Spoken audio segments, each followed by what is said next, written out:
So അതുകൊണ്ടാണ് ഇന്ത്യയിൽ ഇപ്പോഴും റിസർവേഷൻ നിലനിൽക്കുന്നത്. പലരും തെറ്റിദ്ധരിച്ചിരിക്കുന്ന പോലെ റിസർവേഷൻ ഒരു പോവേർട്ടി എലിവേഷൻ സ്കീം അല്ല, മറിച്ച് അതൊരു റെപ്രസെൻറ്റേഷൻ ടൂളാണ്. ഫിനാൻഷ്യൽ സ്റ്റാറ്റസ് എപ്പോൾ വേണമെങ്കിലും മാറാം, പക്ഷെ കാസ്റ്റ് അങ്ങനല്ല. ഇത് മനസ്സിലാവാനായിട്ട് ഒരു എക്സാമ്പിൾ നോക്കാം. നിങ്ങളൊരു ഫോറിൻ കൺട്രിയിലാണെന്ന് വിചാരിക്കുക.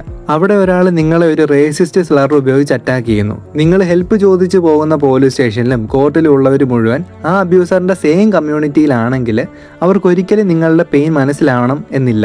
ഈ ഒരു എക്സ്ട്രീം ഹെൽപ്ലെസ്നെസ് ആണ് വർഷങ്ങളായിട്ട് ദളിത് കമ്മ്യൂണിറ്റീസ് സ്വന്തം നാട്ടിൽ അനുഭവിക്കുന്നത്. അതുകൊണ്ട് തന്നെയാണ് അവരുടെ ആളുകളും പൊസിഷൻസ് ഓഫ് പവറിൽ, അതായത് പോലീസായിട്ടും ജഡ്ജായിട്ടും ഡോക്ടറായിട്ടും ഒക്കെ വരേണ്ടത് വളരെ നെസസറി ആവുന്നത്. ഇനി കാസ്റ്റിസം ഇന്നില്ലല്ലോ, അതൊക്കെ പണ്ടല്ലേ എന്ന് പറയുന്നവർക്ക് national crime records bureau reports അനുസരിച്ച് SC/ST prevention of atrocities act പ്രകാരം എല്ലാ വർഷവും രജിസ്റ്റർ ചെയ്യപ്പെടുന്ന കേസുകളുടെ എണ്ണം വളരെ കൂടുതലാണ്. 2023 മാത്രം ഇത് 53,372 ആയിരുന്നു. ഇത് രജിസ്റ്റർ ചെയ്യപ്പെടുന്ന കേസുകളുടെ മാത്രം കണക്കാണ്. ഇതിൽ ഉത്തർപ്രദേശും മധ്യപ്രദേശും രാജസ്ഥാനിലും ഒക്കെയാണ് ഏറ്റവും കൂടുതൽ കേസ് രജിസ്റ്റർ ചെയ്യപ്പെട്ടിട്ടുള്ളത്. റിസർവേഷൻ ഇന്നും അത്യാവശ്യമാണെന്ന കാര്യത്തിന്റെ ഏറ്റവും അൺഡിനേബിൾ ആയിട്ടുള്ള പ്രൂഫ് വരുന്നത് നമ്മളുടെ പൊളിറ്റിക്കൽ സിസ്റ്റത്തിൽ നിന്ന് തന്നെയാണ്. ലോക്സഭയിലെ ടോട്ടൽ 543 സീറ്റിൽ 412 ജനറൽ അൺറിസർവ്ഡ് സീറ്റ്സ് ആണ്.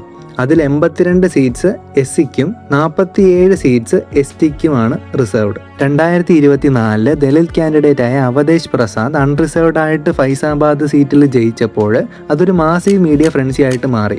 കാരണം ഒരു ദളിത് കാൻഡിഡേറ്റ് ഒരു ജനറൽ സീറ്റിൽ ജയിക്കുക എന്നത് ഹിസ്റ്റോറിക് ആൻഡ് ഇൻക്രെഡിബിളി റെയർ ആയിട്ട് നടക്കുന്ന ഒരു കാര്യമാണ്. ഇവിടെ മേജർ പൊളിറ്റിക്കൽ പാർട്ടീസ് അവരുടെ ജനറൽ സീറ്റ് ടിക്കറ്റ്സിന്റെ 1% താഴെ മാത്രമേ ദളിത് കാൻഡിഡേറ്റ്സിന് നൽകാറുള്ളൂ. അതിൽ തന്നെ അവർ ജയിക്കാനുള്ള ചാൻസസ് ഓൾമോസ്റ്റ് 0 ആണ്. ഇന്നിവിടെ ഈ റിസർവേഷൻ ഇല്ലായിരുന്നുവെങ്കിൽ നിയമനിർമ്മാണ സഭയിൽ ദളിത് റെപ്രസെന്റേഷൻ ഓൾമോസ്റ്റ് 0 ആയിട്ട് മാറിയേനെ. ഇത് ലോക്സഭയിൽ മാത്രമല്ല, റിസർവേഷൻ ഉള്ള എല്ലാ സ്ഥലങ്ങളിലും പലപ്പോഴും റിസർവേഷൻ ഉള്ളതുകൊണ്ട് മാത്രമാണ് ദളിത് കമ്മ്യൂണിറ്റീസിൽ നിന്ന് റെപ്രസെന്റേഷൻ കിട്ടുന്നത്. ജാതി തിരിച്ച് മാട്രിമോണി നടത്തുന്ന, പ്രസിഡന്റിന്റെ പോലും ജാതി പറഞ്ഞ് അധിക്ഷേപിക്കുന്ന ഒരു നാട്ടിൽ ശരിക്കും മാറേണ്ടത് റിസർവേഷൻ അല്ല, നമ്മളുടെയൊക്കെ മൈൻഡ് സെറ്റാണ്. സെഞ്ചുറീസ് ആയിട്ട് തുടരുന്ന ഈ പ്രജുഡിസസ് സൊസൈറ്റി അൺലേൺ ചെയ്യുന്നവരെ മാർജിനലൈസ് കമ്മ്യൂണിറ്റീസിന്റെ ടോട്ടൽ എക്സ്ക്ലൂഷനിൽ നിന്ന് പ്രൊട്ടക്ട് ചെയ്യാനുള്ള ഏക ഷീൽഡായിട്ട് റിസർവേഷൻ ഇവിടെ തുടരുക തന്നെ ചെയ്യും.